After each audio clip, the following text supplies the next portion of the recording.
suite, Nathan et les robots d'Algorand contre les pousse-pousse.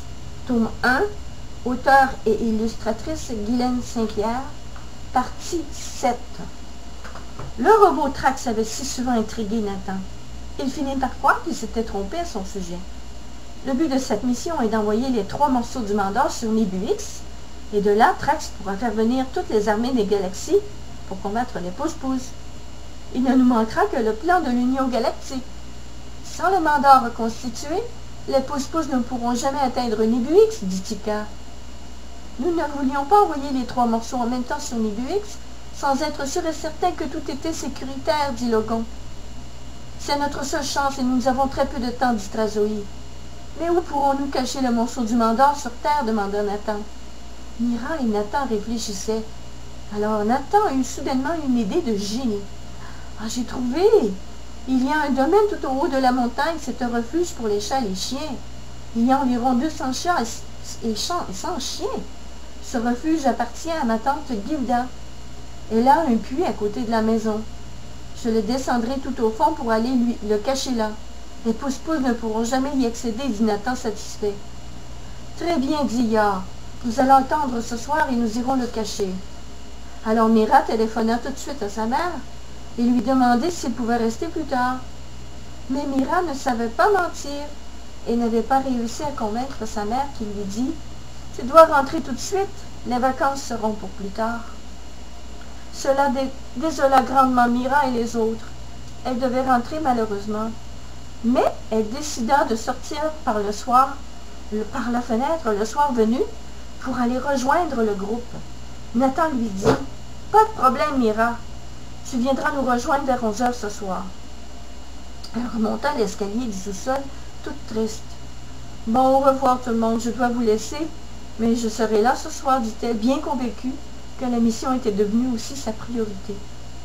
Avant de partir, elle alla remercier Julie pour son merveilleux dessert. « Je voulais tout simplement vous remercier, dit-elle. « Mira, ne sois pas si triste. Tu viendras nous rejoindre et tu pourras goûter plus tard à mes tartes au sucre, dit Julie. » Mira sourit et ferma la porte. Elle se mit tout de suite à courir chez elle. Elle devait se préparer à sortir et à apporter tout ce dont elle aurait besoin. Les femmes sont toujours en train de vouloir apporter leur garde-robe, se disait Nathan tout en riant. C'est sûrement ça qu'elle fera. Le soir venu, Nathan était tout habillé sous ses couvertures. Il avait juste son haut de pyjama pour ne pas éveiller les soupçons de sa mère. Elle passa lentement devant la chambre de Nathan et dit « Bonne nuit, Nathan. Attends, aujourd'hui tu as droit à un gros baiser. » Nathan s'empressa de cacher son pantalon. Elle entra dans la chambre et alla lui donner un gros bec sur la joue. « Bon, tu as été tellement gentil aujourd'hui, mon fils. Je tenais à te dire que je t'aimais. »« Oh, je t'aime, maman. On va pouvoir garder notre planète, dit-il. » Julie ne comprenait pas pourquoi Nathan lui parlait de la planète. C'était probablement parce qu'il avait fait son travail d'école auparavant. Elle haussa les épaules et se dit que son fils savait vraiment ce qu'il allait faire pour plus tard. Partout dans sa chambre, Nathan avait des images du dernier équipage qui était allé sur la Lune, des images des galaxies, des images d'étoiles, des sculptures, des magazines de science-fiction, des extraterrestres qui remplissaient sa chambre. C'était une chambre très scientifique, pourrait-on dire. Une fois la porte fermée, Nathan s'empressa de mettre son chandail dans le noir. Il avait aussi une lampe de poche. Il prit le morceau du Mandor caché dans sa boîte sous son lit. Il marcha lentement sur le plancher qui se mit à craquer, aux endroits où Nathan les connaissait tous. Il avança vers la fenêtre et dit « Ya, tu me suis? »« Mais oui, je suis là, Nathan, je suis derrière toi. Je peux allumer mes lumières pour t'éclairer, dit-il. »« Non, non, non, dit Nathan. Cela ne ferait qu'éveiller les soupçons du voisinage et surtout ceux de ma mère. » Nathan ouvrit la fenêtre doucement et sortit et descendit le long des tuyaux sur le mur du garage. Il se demanda comment Yar allait descendre et puis arriver en bas, il vit un petit nuage à ses côtés. Yar était descendu tout en douceur et flottait encore dans les airs. Nathan le savait, car dans ses rêves, il le faisait tout le temps.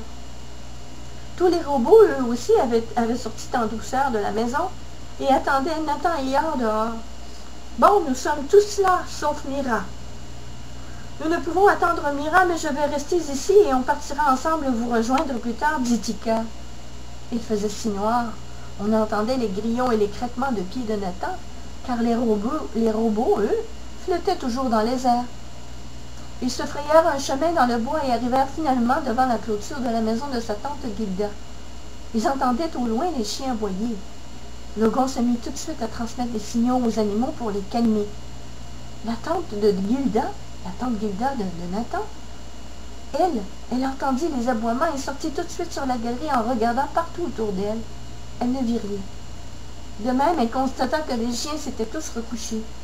Il faut dire que c'étaient ces animaux qui la gardaient toujours vivante. Gilda ne vivait que pour eux. Elle devait bien avoir 83 ans. C'était une bien grosse responsabilité pour elle, se disait Nathan. Ramès avait eu le temps de faire pousser la végétation devant eux, comme par magie pour les couvrir. Gilda n'avait pratiquement rien vu.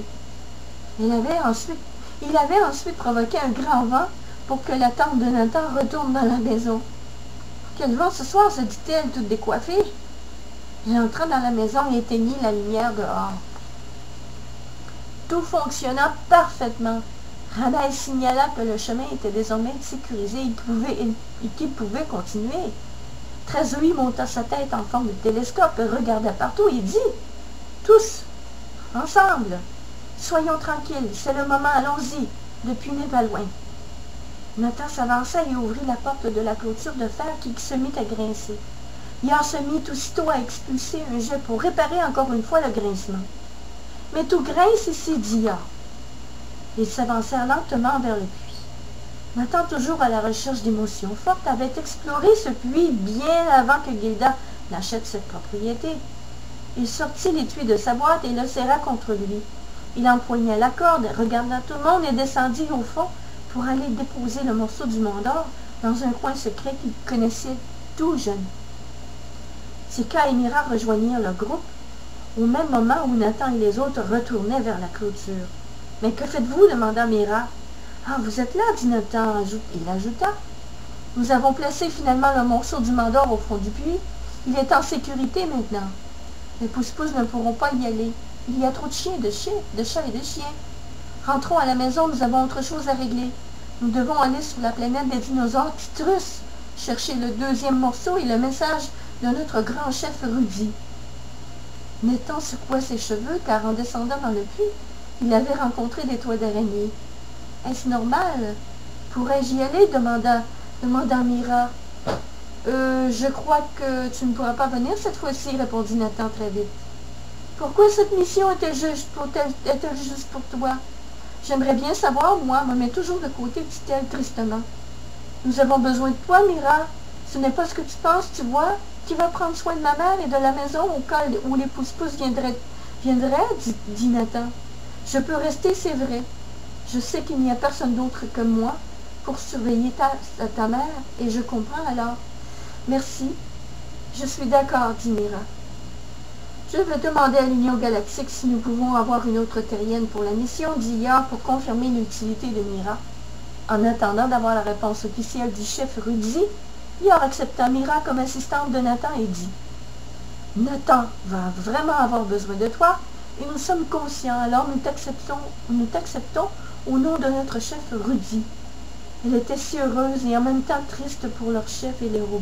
« Mais voyons, tu sais bien qu'ils vont dire oui, ils vont t'adorer. Allez, viens, retournons à la maison, pour que personne ne se doute de rien, dit Nathan. » Yor se raidit tout d'un coup. Quelque chose se manifestait dans les buissons. Il passa son bras et numérisa l'endroit dans la noirceur. Mira et Nathan aussi étaient surpris. Ils entendirent des craquements. Yor ouvrit les buissons avec ses longs bras pour y découvrir un chat. « Ah, qu'il est mignon !» dit Yor. Un chat les avait suivis de la maison de Gilda. Yor éclaira les buissons et le chat surpris regarda le groupe. « Bonjour » dit-il à Yor. Yor comprenait le langage des chats et ils échangèrent des propos. « Mais que dis-tu à ce chat » demanda Nathan. Yor aime les chats, son nom est Kimoun. Et il ajouta, « Kimoun est un chat asiatique de père et de mère qui a été élevé ici en banlieue. »« Mais comment peux-tu parler au chat » demanda Mira. « Ah, nous avons cette option de comprendre les animaux, leurs sons et voir ce qu'ils voient, dit Yor. Mais c'est formidable, dit Mira. Kimoun les avait suivis de la maison de Gilda. Il était fatigué de ne pas avoir son intimidé. Vous comprendrez, avec 199 chats autour de lui et son chien, il voulait désormais vivre une vie de chat adulte et avoir sa propre maison. Mira s'approcha de Kimoun et dit « Ah, bonjour toi, tu es seul, viens, on va s'occuper de toi. On va te trouver un petit coin dans une maison. » Elle le prit dans ses bras et regarda Nathan. « Mais chez qui ?» demanda Nathan. « Mais chez toi, dit-elle en riant. » Yor se mit à descendre de haut en bas dans les airs, comme pour approuver l'idée de Mira. Nathan se couvrit une nouvelle fois le visage avec ses deux mains. « Oh, mais qu'est-ce que je vais dire à ma mère encore ?» Mais l'idée d'avoir un chat dans la maison ne lui déplaisait pas du tout. Il aura aussi une autre protection contre les pousse-pousse. Arrivé devant la maison, Mira lui dit « Voilà, nous sommes arrivés, on pourra discuter demain. »« Tiens, je te redonne Kimoun, à demain, dit-elle. » Mira se glissa par la fenêtre du salon qu'elle avait laissée entrouverte et agita sa main pour dire au revoir. Les robots lui envoyèrent des lumières. Nathan, lui, maladroit avec le chat, le serra contre lui. Kimoun comprit aussitôt que c'était avec lui qu'il resterait et lui lécha le visage pour le remercier. C'était une journée pleine de surprises, se disait Nathan. Il fallait remonter le mur de sa maison et il donna le chat à Yor. Une fois que Nathan vit escalader le mur et qu'il fut dans sa chambre, il réalisa très vite que Yor et Kimoun étaient arrivés avant lui. Les autres robots avaient fait de même et s'étaient même cachés dans le sous-sol. Nathan ferma très vite la fenêtre et se retourna en disant qu'il était surpris qu'il soit arrivé avant lui. « Bon, c'est un autre tour de ta magie, dit-il à Yor. « Mais où Kimoun va-t-il dormir ?» demanda Yor en se secouant la tête. Nathan vit que Kimoun était déjà rendu sur son lit, allongé et prêt à dormir. Il était tellement heureux et ronronnait très fort, et alla même jusqu'à se cacher sous ses draps. « Bon, dormons, et au matin on pourra se parler. Nous sommes rentrés. As-tu vérifié si les autres robots sont à bas, dit Nathan. Oui, ils sont tous là, dit Yor. Nathan entra dans son lit et s'aperçut qu'une boule poilue et chaude montait tout le long de sa jambe. Kimoun montait les draps pour aller se coucher sur la tête de Nathan. Voilà, il venait de trouver le meilleur endroit pour dormir. Nathan, lui, trouvait que Kimoun prenait bien de la place pour un petit chat.